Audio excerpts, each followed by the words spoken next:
तो next part जो हम डिस्कस करेंगे in complex analysis, it is complex logarithmic functions. ठीक है, कॉम्प्लेक्स एनालिसिस में कॉम्प्लेक्स लॉगरिथमिक फंक्शन काफी ज्यादा यूज होता है।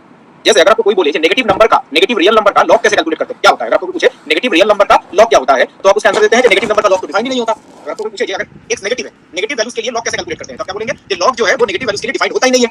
ठीक है, बट ये जो स्टेटमेंट है इसको थोड़ा सा यहाँ पे मॉडिफाई हम करेंगे, बिकॉज़ यहाँ पे हम कॉम्प्लेक्स की बात कर रहे हैं। तो यहाँ पे हम क्या बोलते हैं, देखिए यहाँ पे लिखा गया है logarithm of negative real number is not defined in the real plane. जो नेगेटिव रियल नंबर का लॉगरिथम है वो नॉट डिफाइंड तो है, बट किस प्लेन में नॉट डिफाइंड है? रियल प्लेन में नॉट डिफाइंड है, but it can be defined in a complex argand plane. ठीक है, तो अभी तक आप बोलते थे नेगेटिव नंबर का जो लॉग है वो हम डिफाइन नहीं कर सकते, बट यहाँ पे हमने स्टेटमेंट को थोड़ा सा मॉडिफाई किया। ये नॉट डिफाइंड तो है, बट किस प्लेन में? रियल प्लेन में। इसको हम कॉम्प्लेक्स प्लेन में डिफाइन कर सकते हैं। ऐसा क्यों? ऐसा इसलिए बिकॉज़ नेगेटिव नंबर का जो लॉग है वो रियल नंबर नहीं होता, कॉम्प्लेक्स नंबर होता है। Log of A negative quantity is a complex quantity. Negative number का जो लॉग होता है वो एक कॉम्प्लेक्स क्वांटिटी है। इसी कॉम्प्लेक्स क्वांटिटी को हम रियल प्लेन में तो डिफाइन कर ही नहीं सकते, कैसे पॉसिबल है? अगर कोई कॉम्प्लेक्स क्वांटिटी है उससे रियल पार्ट होगा, इमेजिनरी पार्ट होगा, तो इसलिए हम इसको रियल प्लेन में डिफाइन नहीं कर सकते, बिकॉज़ नेगेटिव का लॉग एक कॉम्प्लेक्स क्वांटिटी होता है। पर इसको हम कॉम्प्लेक्स आर्गेन प्लेन में डिफाइन कर सकते हैं। देखिए ऊपर रिलेशन लिखा गया है कि नेगेटिव नंबर का लॉग कैसे कैलकुलेट करेंगे। This is the relation log - x equal to this. अगर हमें नेगेटिव रियल नंबर का लॉग कैलकुलेट करना है तो हम ये फार्मूला यूज कर सकते हैं। कैसे बता रहे हैं? log - x, तो log - x अगर आता है तो क्या लिख सकते हैं? log x प्लस iota पाई। अब देख सकते हैं ये कॉम्प्लेक्स क्वांटिटी है जिसका रियल पार्ट क्या है? log x, और इमेजिनरी पार्ट क्या है? Pi. So it is a complex quantity. तो log - x को आप इस तरीके से लिख सकते हैं। तो नेगेटिव नंबर का लॉग रियल प्लेन में हम डिफाइन नहीं कर सकते, बिकॉज़ वो कॉम्प्लेक्स क्वांटिटी होता है। उसको हम कॉम्प्लेक्स आर्गेन प्लेन में डिफाइन कर सकते हैं।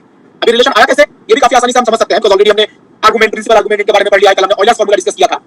देखिए सपोज हमें कैलकुलेट करना है log - x, x is a real quantity. तो यहां पर कल हमने ऑयलर्स फार्मूले में पढ़ा था e to the power iota 2n pi, 2n plus 1 into pi, this is equal to -1।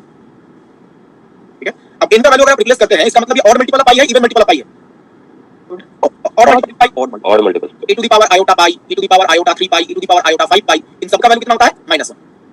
कल हमने ऑयलर्स फार्मूला जब डिस्कस किया था तो बताया था ऑड मल्टीपल पाई है तो ये -1 आएगा। अब मुझे बताइए, जैसे बताया था आर्गुमेंट तो मल्टी वैल्यूड है, but principal argument single valued होता है, और प्रिंसिपल आर्गुमेंट का रेंज क्या होता है? -π2 + 5। तो यहां पे भी हम प्रिंसिपल आर्गुमेंट का यूज करेंगे। अब मुझे बताइए ये जो वैल्यूज है e to the power iota pi, इसी पाई को आर्गुमेंट बोलते हैं। ये जो पाई है इसी को आर्गुमेंट बोलते हैं, पाई 3 पाई 5 पाई, इनमें से कौन सा आर्गुमेंट को हम प्रिंसिपल आर्गुमेंट बोलेंगे? पाई। बिकॉज़ -π से +π तक होता है, इसमें जो प्रिंसिपल आर्गुमेंट वाला पार्ट होगा वो ये होगा e to the power iota pi, because pi जो है वो प्रिंसिपल आर्गुमेंट जिस रेंज में है उस रेंज में होना चाहिए। तो ये रिलेशन यूज करेंगे। यहां पे हम प्रिंसिपल आर्गुमेंट का यूज कर रहे हैं। अदरवाइज तो 3 पाई 5 पाई है तब भी सेम वैल्यू आएगा, बट यहां पे हम प्रिंसिपल आर्गुमेंट का यूज कर रहे हैं, पाई एंगल यूज कर रहे हैं। तो यहां पर इसी रिलेशन को यहां पे यूज करेंगे। log - x है तो -1 के बदले आप लिख सकते हो e to the power iota pi, और x को एज इट इज। जस्ट हमने यहां पे क्या किया है, जो -1 है, -1 के बदले e to the power iota pi लिख दिया है। नाउ log का property log a b, log a into b, तो log a plus log b, log का प्रॉपर्टी जो हमने पढ़ा है। नाउ यहां पे फिर से log का प्रॉपर्टी यूज करेंगे तो फर्स्ट टर्म आ जाएगा iota pi और सेकंड टर्म आ जाएगा log x। ये रिलेशन ऊपर लिखा गया है log - x, तो log - x is equal to iota pi plus log x। तो नेगेटिव रियल नंबर का लॉग ऐसे आप कैलकुलेट कर सकते हैं।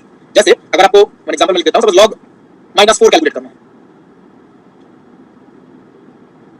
इसी क्वेश्चन आप सॉल्व कर रहे हैं, log -4 कैलकुलेट करना है तो x के बदले -4 है तो इसको आप लिख सकते हो log 4 plus iota pi। तो नेगेटिव रियल नंबर का लॉग आप इस तरीके से कैलकुलेट कर सकते हैं। क्लियर एवरीवन, ये रिलेशन कैसे लिखा गया है? यस सर, सर इसमें ये नहीं समझ आया log e की iota pi का iota pi कैसे आ गया? ये तो लॉग का प्रॉपर्टी है ना। log e to the power x क्या होता है? x log e, x log e, और log e कितना होता है? आगे हो गया। सर ये x के जगह -1 होगा तो क्या होगा सर? x की जगह -1 होगा तो ये पॉजिटिव बन गया ना, इसका जरूरत क्या है? अगर आप x के बदले -1 लेते हो तो ये माइनस प्लस नहीं हो जाएगा? हां सर, तो रियल नंबर हो जाएगा, पॉजिटिव नंबर हो जाएगा, तो इसका जरूरत ही नहीं। ठीक है, और log 1 का वैल्यू कितना होता है बताइए? 0 हो जाएगा। वो तो उसके कॉम्प्लेक्स जरूरत ही नहीं है। जब यहाँ पे log के अंदर ब्रैकेट के अंदर जो है ये जब नेगेटिव होगा, ये जैसे -x है नेगेटिव, तब हम ये रूल यूज करेंगे। अगर log of A positive quantity है तब तो इसे यूज करने की जरूरत ही नहीं है। तो बताइए क्या log ऑफ माइनस iota इसका कुछ ये डिस्कस करेंगे। अभी हम रियल नंबर तक आ रहे हैं, अभी हम कॉम्प्लेक्स नंबर में भी आएंगे। ये log z कैसे कैलकुलेट करते हैं। यहाँ पे जस्ट हमने क्या लिया है, यहाँ पे हमने कैलकुलेट किया है log of A negative real number. Positive real number का log कैसे कैलकुलेट करते हैं हमें पता है, हम यहाँ पे नेगेटिव रियल नंबर का log कैसे कैलकुलेट करते हैं ये हमने पता किया। अब क्वेश्चन आता है, ये तो रियल नंबर के लिए था, यहाँ पे तुम कॉम्प्लेक्स नंबर डिस्कस कर रहे हैं, कॉम्प्लेक्स नंबर का भी हम log कैलकुलेट कर सकते हैं, वो भी एक कॉम्प्लेक्स फंक्शन ही होगा। जो आपका क्वेश्चन था log ऑफ माइनस iota कैसे कैलकुलेट करेंगे वो भी आएंगे उसके। इसमें कोई डाउट है एनीवन? No sir. तो मैं आगे प्रोसीड कर रहा हूं। नेक्स्ट हम देखेंगे अगर कॉम्प्लेक्स नंबर है तो उसका log कैसे कैलकुलेट किया जाता है। तो logarithm of a complex number, तो यहाँ पे z जो है, z एक कॉम्प्लेक्स नंबर है, ठीक है, कोई भी आर्बिट्ररी कॉम्प्लेक्स नंबर हो सकता है। तो log z को आप लिख सकते हैं log r plus iota theta. यहाँ पे z क्या है, पोलर कोऑर्डिनेट का फॉर्म यूज किया, कैलकुलेशन आसान होता है। z is equal to r e to the power iota theta. This is the complex number z, r e to the power iota theta.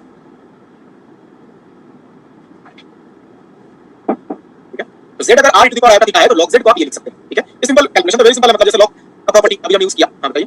ये तो लॉ का प्रॉपर्टी है।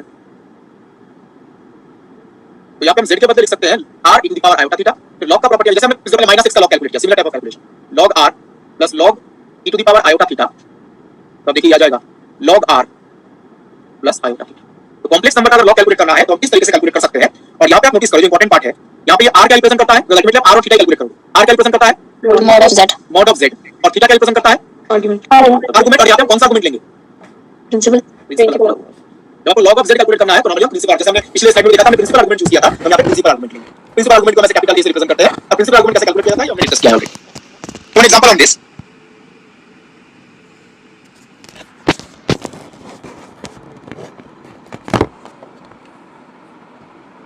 Suppose आपको कैलकुलेट करना है log 1 plus √3 iota, log 1 plus √3 iota ये calculate करना है। तो यहाँ पे z जो है वो कॉम्प्लेक्स नंबर की, ये z है, 1 plus √3 आयोटा एक कॉम्प्लेक्स नंबर है और इसका log कैलकुलेट करना है। तो जैसे ऊपर लिखा गया है, log z को आप क्या लिख सकते हो, log r plus iota theta. r क्या है, z का मॉडुलस, और थीटा क्या है, z का प्रिंसिपल आर्गुमेंट। तो बताइए, z है 1 plus √3 आयोटा, कोई भी कॉम्प्लेक्स नंबर हो सकता है, सेम टेक्निक। तो एग्जांपल जैसे आयोटा माइनस आयोटा का log पूछा था, इसमें भी सेम टेक्निक यूज होगा। तो पहले बताइए इसका मॉडुलस कितना, मॉडुलस 2, बिल्कुल सही। And please calculate the principal argument, pi by 3। ये पॉइंट किस क्वाड्रेंट में है, फर्स्ट क्वाड्रेंट में। जो थीटा आएगा वही प्रिंसिपल आर्गुमेंट है, जो टेक्निक बताया था, पॉइंट फर्स्ट क्वाड्रेंट में। तो मॉडुलस है 2 और प्रिंसिपल आर्गुमेंट है पाई बाय 3। तो ये log आप लिख सकते हैं, देखिए log 2 plus iota theta is pi by 3। तो कॉम्प्लेक्स नंबर का log भी एक कॉम्प्लेक्स नंबर ही है। और आप देखें ये कॉम्प्लेक्स नंबर है बेसिकली, जैसे बताया था किसी भी कॉम्प्लेक्स नंबर को हम एक पॉइंट से रिप्रेजेंट करते हैं, तो इस कॉम्प्लेक्स नंबर के कॉरेस्पॉन्डिंग जो पॉइंट होगा उसका कोऑर्डिनेट क्या होगा, x कोऑर्डिनेट होगा log 2। log 2 का वैल्यू कितना होता है 0.693 पाई बाय 3। तो हमें कॉम्प्लेक्स नंबर का log कैलकुलेट करना था, तो ये आ गया, ये भी कॉम्प्लेक्स नंबर ही है। तो इसको हमें पॉइंट से रिप्रेजेंट कर सकते हैं इन आर्गेन प्लेन, और point log 2 pi by 3। Clear example everyone? Yes sir. ठीक है, तो इस तरीके से हम कॉम्प्लेक्स नंबर का log कैलकुलेट कर सकते हैं। अब इससे रिलेटेड एक दो क्वेश्चन डिस्कस करते हैं, बिकॉज़ ये एक सिंपल सा एग्जांपल था। जब किसी ने पूछा log माइनस आयोटा, तो नेक्स्ट क्वेश्चन होगा उसमें log आयोटा कैलकुलेट करना है। मैं आगे प्रोसीड कर रहा हूं। Let's try this question, the principal value of this function. और यहाँ पे देखिए log आयोटा कैलकुलेट करना है। यहाँ पे जैसे हम log आयोटा कैलकुलेट करेंगे वैसे log माइनस आयोटा भी आप कैलकुलेट कर सकते हैं। और यहाँ पे प्रिंसिपल वैल्यू लिखने का मतलब क्या है, logarithm form of complex number है। नहीं, प्रिंसिपल वर्ड इसका मतलब क्या है, सिर्फ वैल्यू लिख सकते थे, principal argument sir. Right. Principal value लिखने का मतलब है यूज प्रिंसिपल आर्गुमेंट। और तो प्रिंसिपल वैल्यू नहीं लिखेगा तो भी प्रिंसिपल आर्गुमेंट तभी वो यूज करेंगे, बस एक ही वैल्यू तो वो यूज करना है, प्रिंसिपल आर्गुमेंट स्पेसिफिकली मेंशन किया गया है।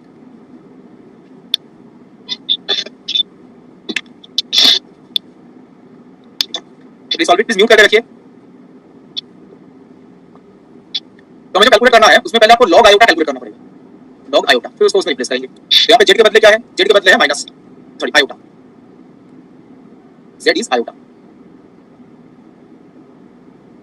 जो प्रॉपर्टी बता, जो फॉर्मूला बताया गया था, ये होता है log r plus iota theta.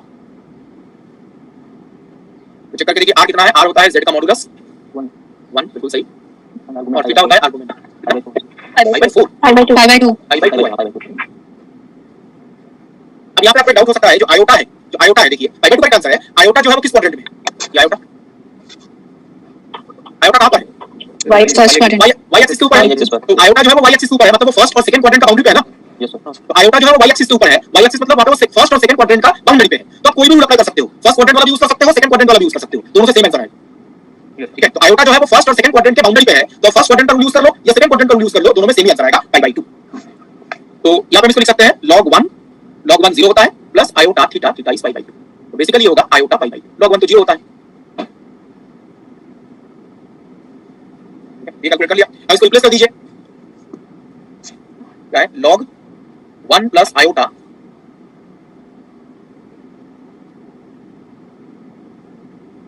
Into log I। Option D.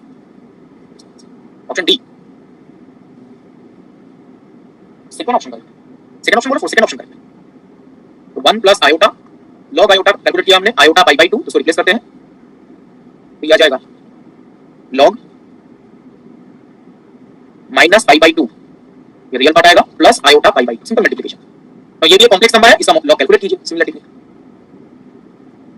बस मल्टीप्लिकेशन किया, जैसे यहाँ पे पहले तो log आयोटा के बदले आयोटा पाई बाय 2 रिप्लेस किया गया, log आयोटा के बदले आयोटा पाई बाय 2। नाउ ये जो क्वांटिटी है इसको z अज्यूम करते हैं, और जैसे log कैलकुलेट किया जाता है वो कैलकुलेट कीजिए।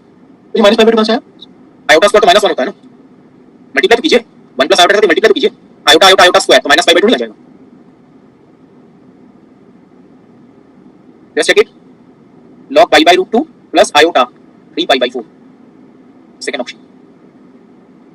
यहाँ पे जो z है इसका मॉडुलस कैलकुलेट कीजिए, जैसे कॉम्प्लेक्स नंबर का मॉडुलस कैलकुलेट करते हैं pi/√2 और प्रिंसिपल आर्गुमेंट कैलकुलेट कीजिए। ये कौन से पॉइंट कौन से क्वाड्रेंट में है? ये z सेकंड क्वाड्रेंट, उसमें आएगा 3 pi/4। सर इसमें pi/2 कॉमन लेके भी कर सकते हैं क्या? कॉमन लेने का फायदा कुछ है? फायदा तो कुछ नहीं है, अल्टीमेटली आपको लॉग जब आप लॉग मॉडुलस आर्गुमेंट कैलकुलेट करेंगे pi/2 का यूज करना ही पड़ेगा। Yes sir. ठीक है, तो कॉमन लेने का मुझे लगता है एक्स्ट्रा भी फायदा होगा। सेकंड ऑप्शन, इस ऑप्शन में डाउट है तो प्लीज आस्क। सर इसमें नॉर्मल प्रॉपर्टी भी यूज कर सकते हैं, log a भी बराबर log a plus log b। हाँ बिल्कुल कर सकते हैं। अल्टीमेटली आपको तो लॉग लॉग ए लॉग बी यूज करेंगे तो उसमें लॉग ऑफ लॉग आयोटा का जरूरत तो पड़ेगा ही ना। यस कर सकते हैं, सेम आंसर है, कोई फर्क नहीं पड़ता, सेम आंसर। बात क्लियर है एवरीवन? सर हां बताइए। सर एक्चुअली ये मोड ऑफ z सबका pi/2 आएगा because pi² 4 plus pi² 4 pi/2 तो उसका स्क्वायर रूट भी तो करना है, 2 ऐड हो रहा है ना ऊपर न्यूमरेटर। यहाँ पे pi² 4 प्लस pi² 4 कितना आएगा? pi² 2 और pi² 2 का स्क्वायर रूट करेंगे तो pi/2 तो आएगा। मॉड का फार्मूला में स्क्वायर रूट भी तो होता है। सर मैं आगे प्रोसीड कर रहा हूं, इस रिलेटेड और क्वेश्चन डिस्कस करेंगे, थोड़ा डिफरेंट फॉर्मेट का क्वेश्चन है।